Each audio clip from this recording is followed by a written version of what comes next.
తెలుగు రాష్ట్రాల్లో అతిపెద్ద lift manufacturer lifts ట్రై.com dealership కూడా ఇవ్వబడును. గత కొన్ని రోజుల నుంచి బర్డ్ ఫ్లూ ఎఫెక్ట్ తో చికెన్ గుడ్ల అమ్మకాలపై ప్రభావం చూపుతోంది. ముఖ్యంగా ఉమ్మడి గోదావరి జిల్లాలతో పాటు కృష్ణా జిల్లా, తెలంగాణలోని కొన్ని ప్రాంతాల్లోని పౌల్ట్రీ ఫాముల్లో బర్డ్ ఫ్లూ వెలుగు చూసింది. అలర్ట్ అయిన ప్రభుత్వం గోదావరి జిల్లాలో బర్డ్ ఫ్లూ వెలుగు చూసిన ప్రాంతాన్ని రెడ్ జోన్ గా కూడా ప్రకటించి బర్డ్ ఫ్లూ వ్యాప్తి చెందకుండా చర్యలకు దిగింది. అయితే ఇదే సమయంలో చికెన్ గుడ్లు తినొద్దనే వదంతులు గుప్పుమన్నాయి.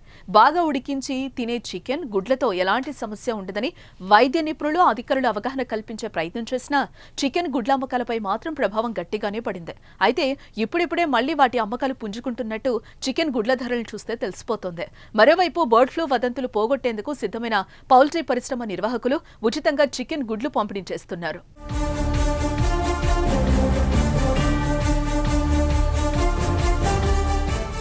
ఇక మరోపక్క బర్డ్ ఫ్లూ వదంతులతో పడిపోయిన చికెన్ అమ్మకాలను తిరిగి పుంజుకునేలా చేసేందుకు సిద్ధమయ్యారు.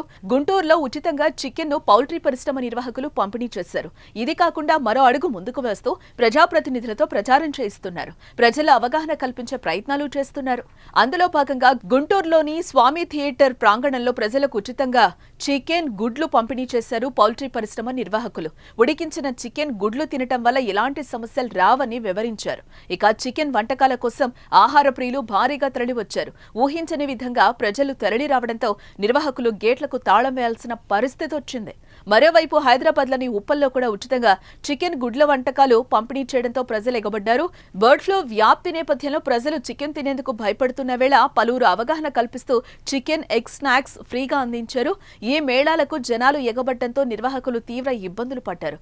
గుంటూరు పట్టాభిపురంలోని స్వామి థియేటర్ గ్రౌండ్ లో, హైదరాబాద్లోని ఉప్పల్ గణేష్ నగర్ వద్ద ఫుడ్ మేళాలు నిర్వహించగా జనాల తాకిడికి నిర్వాహకులు చేతులెత్తేశారు. గుంటూరులో రద్దీ తట్టుకోలేక గేట్లు మూసేశారు.